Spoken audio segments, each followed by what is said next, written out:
Hello and welcome to my academy. पढ़ेगा India, आगे बढ़ेगा इंडिया। मैं सौरभ शुक्ला एक नए करंट अफेयर्स के वीडियो के साथ, जिसमें हम लोग समझेंगे कि गवर्नमेंट ने लैपटॉप का और पर्सनल कंप्यूटर के इंपोर्ट में बैन क्यों लगा दिया है। इस वीडियो में बहुत ही सिंपल लैंग्वेज में समझने की कोशिश करेंगे कि आखिर क्या प्लान है गवर्नमेंट का। और मैं अगर आपको स्टार्ट करते हुए ये बताऊं कि ये गवर्नमेंट ने जो किया है बहुत ही अच्छा स्टेप उठाया है। आप सोचेंगे कि ये कैसी बातें कर रहा है, लैपटॉप इंपोर्ट बैन करना और अच्छा कदम, ये कैसे अच्छा कदम हो सकता है। तो यही चीज हम आज के वीडियो से समझेंगे। चलिए स्टार्ट करते हैं। वाई इन न्यूज में क्यों है, ठीक है। लैपटॉप्स, कंप्यूटर्स, हैंडहेल्ड डिवाइसेस जिसको टैबलेट्स वगैरह बोलते हैं, वो अगर इंपोर्ट उसका बैन हो जाए तो समझ सकते हैं आप कि कितनी प्रॉब्लम हो सकती है, राइट। हमारा आजकल हर कुछ काम कंप्यूटर से ही होता है, और अगर उसी का इंपोर्ट बैन कर दिया जाता है तो पॉसिबल है कि इसके प्राइस बढ़ सकते हैं, राइट। और यही न्यूज़ है कि इसको गवर्नमेंट ने बैन कर दिया है। कौन कौन से डेटा को, कौन कौन से डिवाइसेस को, पर्सनल कंप्यूटर्स को, लैपटॉप्स को, पाम टॉप्स कौन से होते हैं। लैपटॉप्स मतलब जो आप अपने लैब में रख सकते हैं, पाम टॉप्स मतलब जिनको आप अपने हाथ में, पाम में पकड़ सकते हैं, ठीक है। Automatic data processing machine, micro computers, processors and large main frame computers with immediate effects. तो सिर्फ लैपटॉप्स को नहीं, उसके साथ अदर डिवाइसेस को का इंपोर्ट भी बैन किया गया है, ठीक है। अब दूसरा, इस नोटिफिकेशन को किसने इशू किया है, तो ये समझिए 3 अगस्त को the directorate general of foreign trade, इसने नोटिफिकेशन को इशू किया है कि ये ट्रेड जो है बैन रहेंगे, ठीक। अब हमको समझना है कि आखिर ऐसा किया क्यों, क्या रीजन था। और दूसरी चीज ये समझना है कि इंडिया कितना इंपोर्ट करता था इन सारी चीजों का, कहां से इंपोर्ट करता था, और अगर अब बैन हो जाता है तो फिर क्या उसका रिजल्ट होगा। तो ये अगली स्लाइड में हम देखते हैं कि व्हाई इट वाज बैन। उससे पहले आप समझिए नोटिफिकेशन क्या बोल रहा है। Is it banning everything, right. तो ये नोटिफिकेशन को 2-3 चीजों में देख सकते हैं कि सारी मशीनें तो हमने देखी जो बैन कर गई हैं, बैन हो चुकी हैं, इंपोर्ट जिनका बैन हो गया है, लेकिन कुछ एग्जम्पशन भी। एग्जम्पशन क्या है कि आपको अगर इंपोर्ट करना है तो चीजें, तो लाइसेंस लेना होगा, ठीक है। विल बी रिस्ट्रिक्टेड, ये तो हमने देखा। There import would be allowed against a valid licence for restricted imports. अगर आपको इंपोर्ट करना भी है तो लाइसेंस लेना होगा। और कुछ एग्जेम्पशन है। एग्जेम्पशन ये है कि अगर आप मान लीजिए पर्सनल यूज के लिए ई साइट से, यानी कि ई कॉमर्स साइट से, ई कॉमर्स पोर्टल्स जैसे ईबे वगैरह हो गया, बाहर से कुछ मंगा रहे हैं तो वो एग्जेम्प्टेड है। मतलब 1-2 ऐसा कुछ आप मंगा सकते हैं, उसमें कोई प्रॉब्लम नहीं है, बल्क में नहीं मंगा सकते हैं, राइट। और कुछ एग्जेम्पशन की बात करें अगर, तो notification has also exempted laptops, tablets and other things for capital goods, है ना। मान लीजिए कोई कुछ सेटअप कर रहे हैं आप, बिजनेस वगैरह, उसके लिए आपको कैपिटल गुड्स के लिए ये चाहिए, मतलब आपकी कंपनी का ये इन्वेस्टमेंट है, राइट। लैपटॉप, पर्सनल कंप्यूटर चाहिए, तभी भी आप मंगा सकते हैं, लेकिन लार्ज स्केल में इंपोर्ट, यानी कि इसको सेल करने के लिए नहीं मंगा सकते।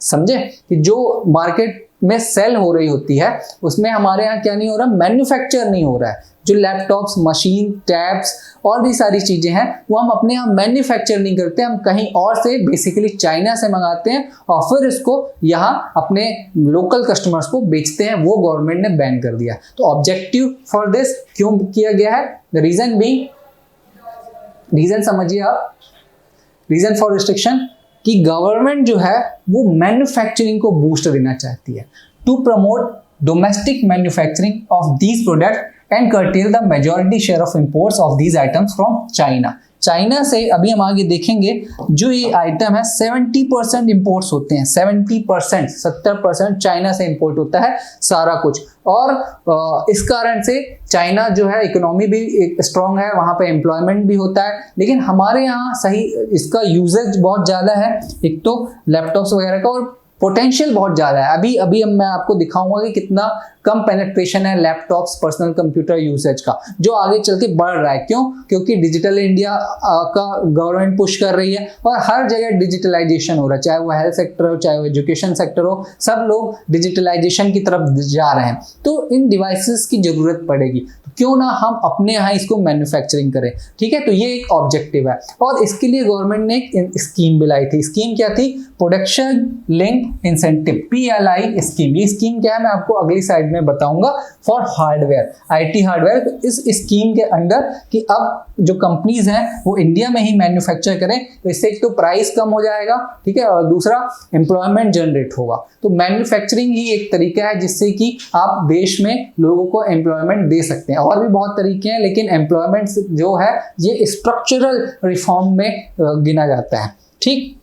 आगे देखिए कि डेटा, आप डेटा की बात करें, अगर फैक्ट्स की बात करें तो China accounts for around 70-80% of share of India's imports of personal computers. 70 to 80% imports of these products come from China and there is data also. Data को ज़्यादा नहीं दिमाग में लोड लेना है, बस ये समझिए जो गवर्नमेंट के एफर्ट के कारण is a decreasing trend from import from China. China से इंपोर्ट करने के लिए एक डिक्रीजिंग ट्रेंड आ रहा है, नीचे की तरफ गिर रहा है। जैसे कि आप देखेंगे कि दिस ईयर अप्रैल जून में the import of electronic goods increase to 6.96 billion from 4.73 billion, ठीक है, with a share of 4 to 7% in overall imports. मतलब यहां से तो इसका इंपोर्ट तो बढ़ा ना, चाइना का मैं आपको दिखा देता हूं विच ईयर अगेंस्ट, हाँ ये देखिए, ये थर्ड पॉइंट जो है, China had drop 23% in 2023 to 4.1 billion in 2023 from 5.34 billion in 2022। मतलब चाइना से हमारा जो इंपोर्ट का ट्रेंड डिक्रीजिंग ही है ना।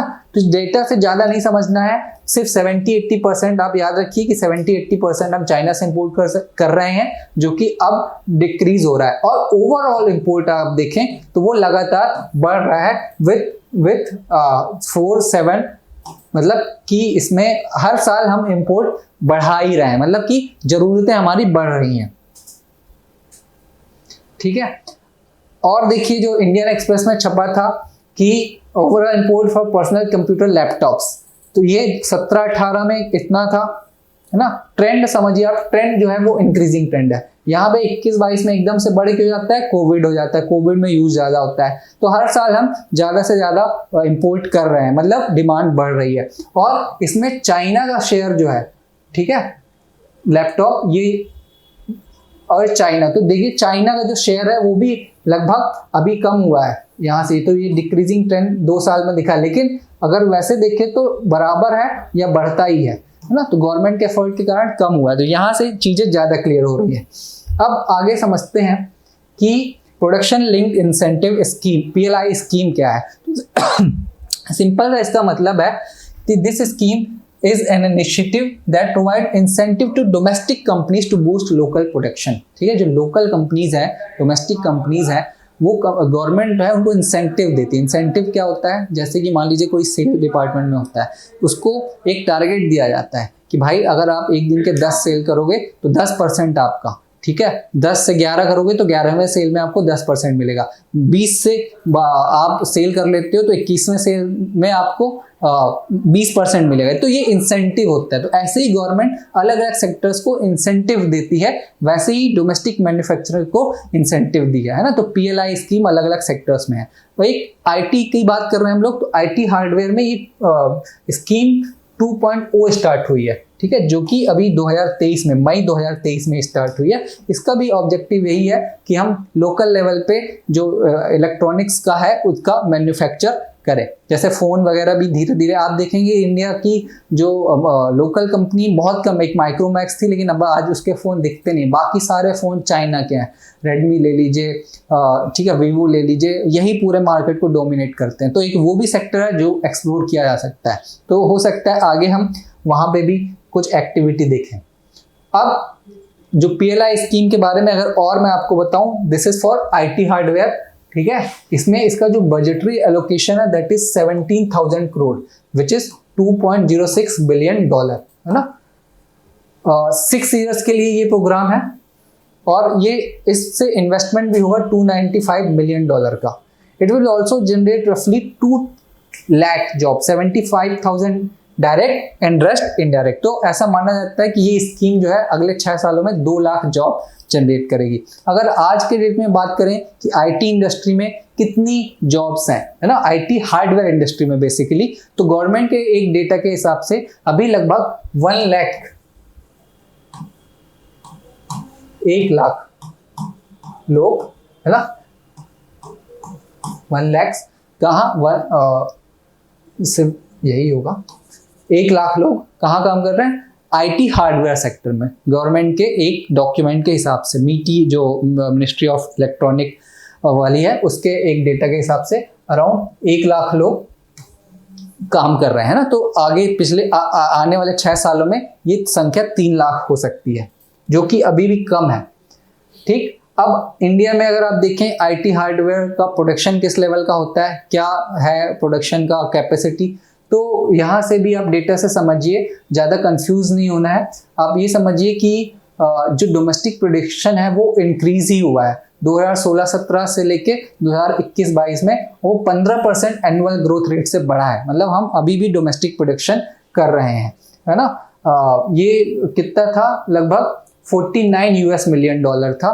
कब बिलियन डॉलर कब था, 2016-17 में, और फिर 2021-22 में 87.1 बिलियन डॉलर तक पहुंच गया है। तो 49 से वी हैव इंक्रीज्ड टू 87, है ना, लगभग 87 बिलियन डॉलर।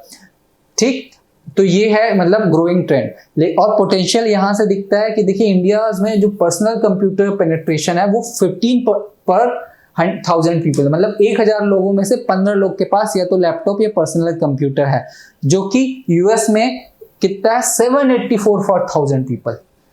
1000 में 784 लोगों के पास है, और चाइना में 41 पर 1000 पीपल, है ना। तो अभी हम चाइना से भी पीछे इस मामले में, यानी कि ये धीरे धीरे बढ़ेगा ही बढ़ेगा, इसका यूज बढ़ेगा, और इसका हम प्रोडक्शन इंक्रीज करेंगे तो हमको ही फायदा होगा। एक तो पैसा हमारा चाइना को नहीं जाएगा, ठीक है, इनका कॉस्ट कम होगा, और मैन्युफैक्चरिंग कैपेसिटी बढ़ने से एम्प्लॉयमेंट भी जनरेट होगा। अगर आज के डेट में मैं आपको अनएम्प्लॉयमेंट रेट की बात करूं तो विच इज ऑलमोस्ट 8% अनएम्प्लॉयमेंट आज हमारे देश में है, जो कि मैन्युफैक्चरिंग एक्टिविटी से ही कम किया जा सकता है।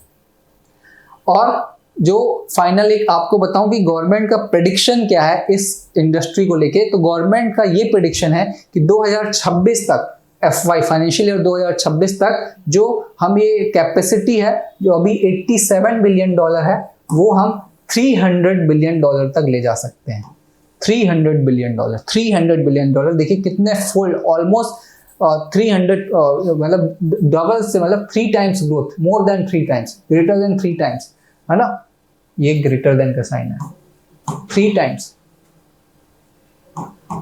इतना ज्यादा ग्रो कर सकते हैं। तो इतना पोटेंशियल है। जो लोग इस मार्केट वगैरह का भी एनालिसिस करते हैं वो भी समझ जाइए कि आईटी हार्डवेयर जो कंपनी है वो आगे ग्रो करने वाली, गवर्नमेंट भी उसको सपोर्ट कर रही है। तो ये इन्फॉर्मेशन मैं आज जो न्यूज़ था उससे रिलेटेड इन्फॉर्मेशन आपको देने वाला था कि आईटी बैन तो लगा, ठीक है, आईटी एक्सपोर्ट में बैन लगा, सॉरी, जिसमें कुछ जो personal computer, laptop, laptops and other machineries हैं वो अब इंपोर्ट करना है तो लाइसेंस चाहिए होगा, ठीक है। उसका हमने रीजन भी जाना कि क्योंकि डोमेस्टिक प्रोडक्शन को बढ़ावा देना, और साथ ही साथ वीडियो में हमने ये भी जान लिया कि आईटी हार्डवेयर इंडस्ट्री का वॉल्यूम क्या है।